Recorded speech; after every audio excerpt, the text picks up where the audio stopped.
ہاں یہ الگ بات ہے کہ اگر شوہر ناروا زیادتی کرتا ہے اور بالکل بے رحم ہے یا ایسا کوئی مطالبہ کرتا ہے کہ جو ناجائز میں آتا ہے، وہ تو نہیں پورا کرنا. جیسے آپ کو بتایا گیا کہ فطری طریقے کے علاوہ کوئی بھی ایسا طریقہ خواہ وہ شوہر اور بیوی کے درمیان ہی کیوں نہ ہو اسے حرام قرار دیا گیا، چاہے وہ عمل قوم لوط سے ملتا ہو یا اورل سیکس ہو، یہ تو ناجائز ہے ہی، لیکن فطرت کے دائرے میں. اور اس میں بنیادی چیز جو باہم کاؤنٹ کرتی ہے وہ باہم ایک دوسرے کے ساتھ کوآپریٹ کرنا ہے، ایک دوسرے کے مزاج کو سمجھنا ہے اور ایک دوسرے کے ساتھ تعاون ہے.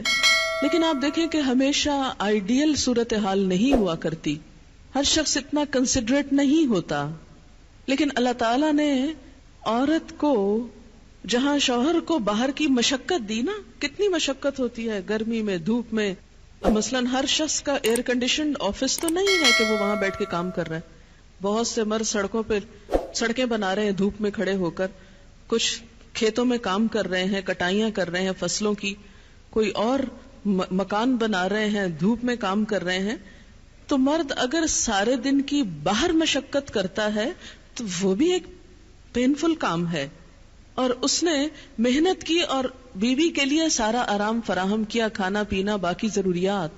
اب اگر بیوی کو اس کا مطالبہ پورا کرنے میں تھوڑی تکلیف ہو رہی ہے تو کیا ہوا کہ موڈ نہیں ہے، دل نہیں مان رہا، تو کیا ہوا؟ نہ صحیح. لیکن اس کے باوجود جو عورت یہ سمجھتی ہے کہ میں اپنے موڈ کے خلاف جا کر بھی اگر اپنے شوہر کو راضی کرتی ہوں تو یہ میرے رب کی رضا حاصل کرنے کا ایک ذریعہ ہے، تو آپ دیکھیں کہ یہ وہ چیز ہے جس کا صلہ آپ کو اللہ دنیا میں دے دے گا، کیونکہ آپ یہاں صرف شوہر کی نہیں اللہ کی بھی اطاعت کر رہی ہیں. کیونکہ ایک مسلمان عورت کو اس کے رب نے یہ حکم دیا ہے.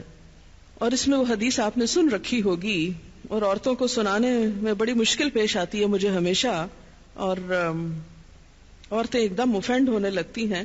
لیکن بات یہ ہے کہ چونکہ اللہ کے رسول صلی اللہ علیہ وسلم نے فرمایا ہے اور ہم ان کا نام سن سن کے روتے ہیں محبت میں اور نعتیں سن سن کے جھومتے ہیں، تو یہ حکم بھی آپ کا مان لینا چاہیے اور اس حدیث کو بھی سن لینا چاہیے اتنی ہی خوشی سے جتنی خوشی سے ایک نعت سنتے ہیں.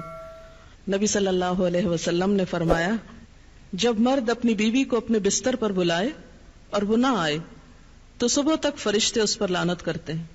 بخاری کی روایت ہے کتاب النکاح.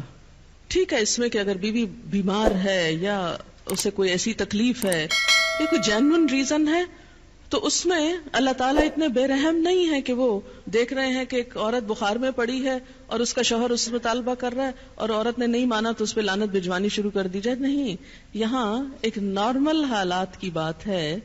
ایک عام حالات میں ایک عورت اگر اطاعت نہیں کرتی یا بات نہیں مانتی، اور اسی لیے ایک اور حدیث ہے حضرت ابو ہریرہ کہتے ہیں کہ آپ صلی اللہ علیہ وسلم نے فرمایا اگر عورت کا خاوند اس کے پاس موجود ہو تو وہ اس کی اجازت کے بغیر نفلی روزہ نہ رکھے. تو گویا شوہر کی اطاعت نمبر 1 عام روزمرہ زندگی کے کاموں میں کوآپریشن، اطاعت بمانا کوآپریشن ہے. طوعاً کا مطلب ہوتا ہے خوشی سے کام کرنا. نمبر 2 اس کی خاص ضرورت یا تقاضے کو پورا کرنے میں اطاعت.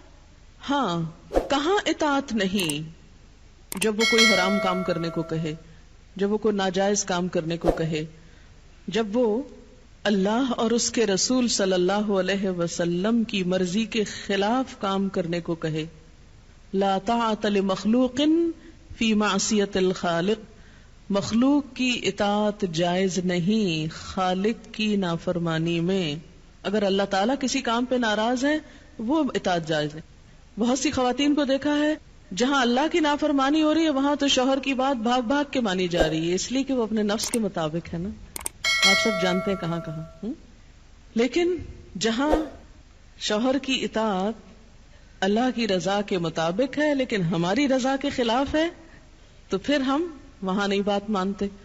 تو بسا اوقات ہم بظاہر اللہ کی رضا کا لیبل تو لگاتے ہیں، ہوتی اندر سے اپنے نفس کی اطاعت ہے، اور بعض اوقات شوہر کی اطاعت کا لیبل لگاتے ہیں لیکن وہاں بھی اصل میں نفس کی اطاعت ہوتی ہے کہ ہمارا اپنا دل وہی چاہ رہا ہوتا ہے جو شوہر چاہتا ہے اس وقت. بعض اوقات کئی غلط کام شوہر چاہتے ہیں نا کہ بیوی کرے، ہم خود بھی وہ چاہ رہے ہوتے ہیں، ساتھ اس لیے آڑ لے لیتے ہیں جی شوہر نہیں مانتے. مثلا سر ڈھکنا، شوہر کو پسند نہیں، کیا کریں؟ اب شوہر کی اطاعت بھی تو اللہ ہی نے کہا ہے. یہاں شوہر کی ہم 100% اطاعت کو تیار ہو جاتے ہیں کیونکہ اندر سے اپنا دل جو ساتھ ہے.